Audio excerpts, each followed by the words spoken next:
Good evening. I am Site Director McCallahan, and today I have a very special reading for you, as it is the season. And as it is the season of giving, I would of course like to give you another reading. Today, we're looking at SCP-6251, Object Class Pending. Let's begin. Special Containment Procedures. Custody of SCP-6251 has been transferred to the Foundation with assistance by the Buffalo Grove Police Department. The area has been closed off using the cover story of a gas leak. Foundation web crawlers are to analyze police reports and complaints for any sign of SCP-6251 manifestations and any other locations. Description: SCP-6251 is a phenomenon affecting a house in the suburban area of Buffalo Grove, Illinois, owned by Lauren Puckett, where he, his wife, and their children reside. The house is unoccupied as the family is vacationing for the holidays, having left for Paris. Believed to have started soon after their departure, all lights and decorations left on the property were powered on all day long, and a playlist of Christmas songs, 250 unique songs have been identified so far, has played continuously since. Neighbors reported this event to the police, with 2 policemen arriving shortly after. The 2 agents found the front door locked, all lights off, and no music playing. Entering through a back entrance, they were assaulted by unseen forces and forced their retreat. Following this encounter, 2 patrols arrived and entered the house, being chased out in a similar manner.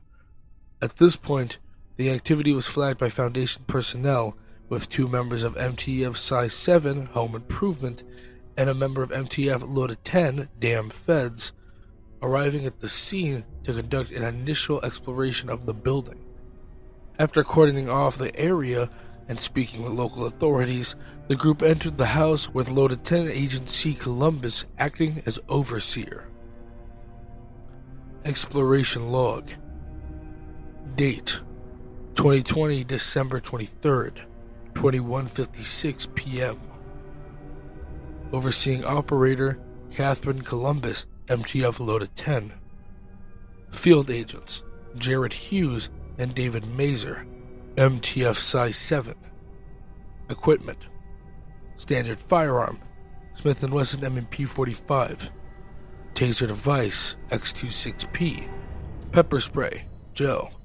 Restraining Wrap, Communications Device, Anomalous Matter Detection Device, EMF, Radiation, Hume Fluctuation. Begin. Hughes and Mazer arrive at the house and attempt to enter through the front door. It's locked. Locked? Yeah. We already knew that. So, back door? Whatever's in there knows we'll come through the back door. Right. This sure won't see us breaking through a window or the front door. So what's the plan, ma'am? Just go through the back door, boys. We're not breaking anything unless deemed necessary. Alright. You heard her. Told you. The agents walk around the house, spotting the back entrance and carefully stepping in. They arrive at the house's kitchen. Alright, we're in. Do we have a layout? We do. Walk out the kitchen and you'll be in the living room. Got a couple bedrooms, 3 bathrooms, stairway to an attic space. Might have been repurposed, but shouldn't matter much. Focus on the 2nd floor. The policeman before you already checked the 1st. Very well. We'll be moving onwards then. The 2 agents walk through the kitchen when they are suddenly assaulted by pans and pots flying out of some cabinets, several hitting each agent before dropping to the floor. Holy fuck. That scared me. Okay, you see that shit? Yeah, I did that. That seems to be the moving object reported earlier. Everything fine on your end? Yeah, push just a scare. No injuries on my side. How you doing, Hughes? Broke a bone? I'm fine. I think we're dealing with a poltergeist of some kind. That appears to be the case. Agents, as a precaution... Knives out? Correct. On it. Hughes picks up a block with knives and throws it out of the house. Mazer moves and opens a kitchen drawer, confetti glitter being released in a burst from inside, covering the agent. Glitter? Ever fall over there? Shut up. Knives and other dangerous items are moved out of the house without any further incident. Alright. Area clearly dangerous. Let's continue. Hughes steps out of the door, being greeted by a bucket of cold water falling over his head. He sighs before removing it.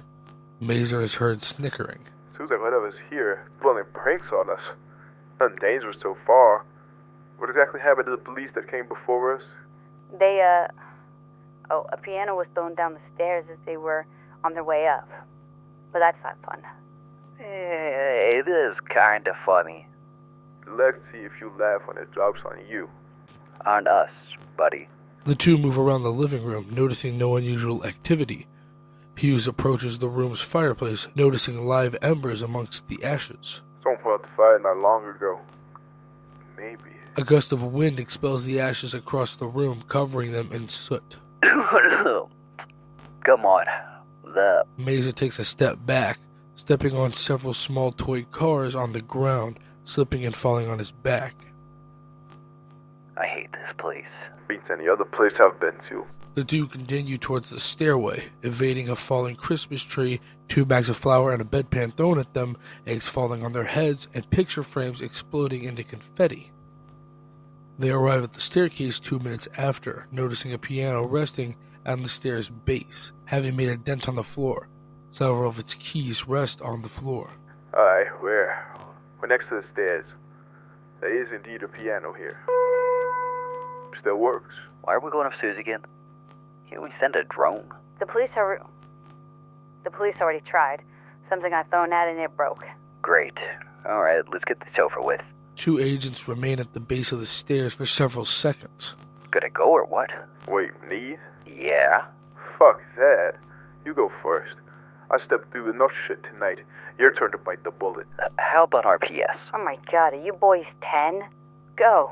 Hughes gestures for Mazer to go first. Mazer sighs and complies, before getting pelted by snowballs as he makes his way upstairs. See? It wasn't so bad. Hughes follows after, a paint can being thrown his way, covering him in blue paint. Mazer laughs. Fuck. I love this place. Boys, focus. Aye, ma'am. Doesn't seem to be anything here. There's more stuff that'll be swung our way any moment now. Keep looking. You can return once you clear the floor. Finally. I'll check this room. You check over there. Sure thing. Mazer steps into the bedroom, looking up at the top rail to ensure there are no traps awaiting him. As he does so, a bucket with wood glue is thrown from inside the room, followed by a rain of feathers. Several eggs are thrown his way, but he closes the door before they reach him. Glue with feathers? Really? Yeah, well, that's karma for you. Mazer sighs, before stepping back in, looking around the bedroom. The bed is covered in red paint, but the room is cleared otherwise. As Mazer approaches the bed to check it, several more eggs are thrown at him, hitting him over the head. Alright. I got the message. Mazer leaves the room. Hughes laughs at the agent's appearance. Just go do your job. Yeah. Hughes moves forward to the room on the left before the rug under his feet is pulled, sitting him down. The room he's meant to go to opens, several eggs flying his way, covering him in albumin. The door closes soon after. Well. Shut up. Alright, Ghost. Tell me with crap or whatever. I'm ready for it. Hughes waits momentarily, but nothing happens. He steps inside the room, a storage space. He quickly notices a single snow globe in the middle of the room, highlighted by the moonlight entering through a window on the opposite sound. Yeah, that looks ominous. Mazer, get over here. I found something. I ain't putting my hand on whatever cursed shit you found. So what's the plan? We're not sensing any sort of activity coming from the item or the room you're in. Proceed with caution. So I've grabbed the thing, alright? Hughes looks around for any dangerous item, grabbing a plastic scimitar and 2 dumbbells and moving them out of the room, before grabbing the snow globe. Alright, it's just a snow globe. There's a figure of a child inside and Let me shake his seat. Hughes shakes the snow globe, at which point it cracks, a gust of cold wind hitting the agent. Out.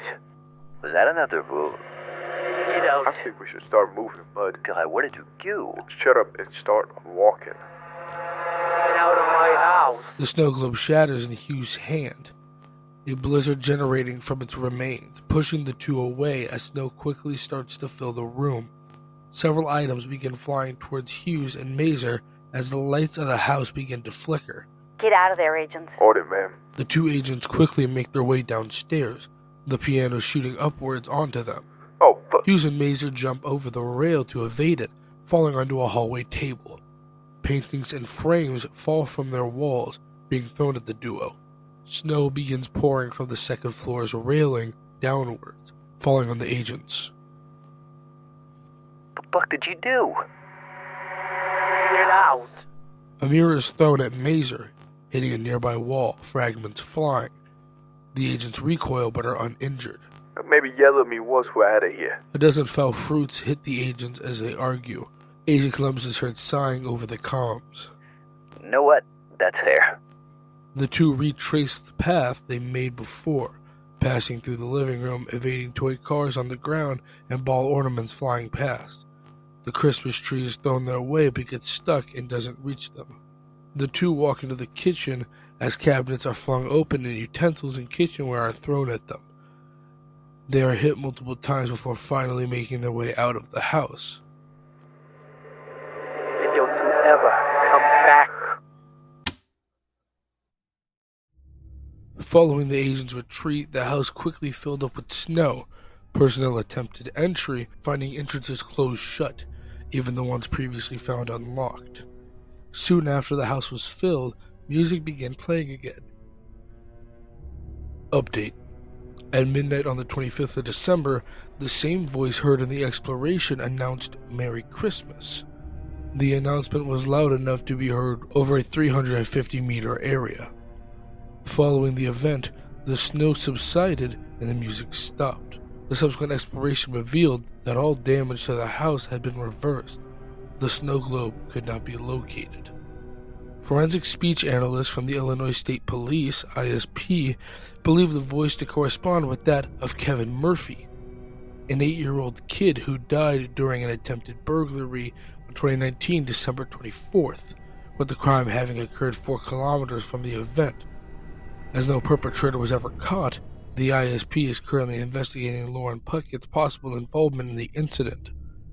Site 55 has forwarded a Cheyenne appeal to the Ethics Committee under the belief that the anomaly was not being appeased and solving the crime would do so.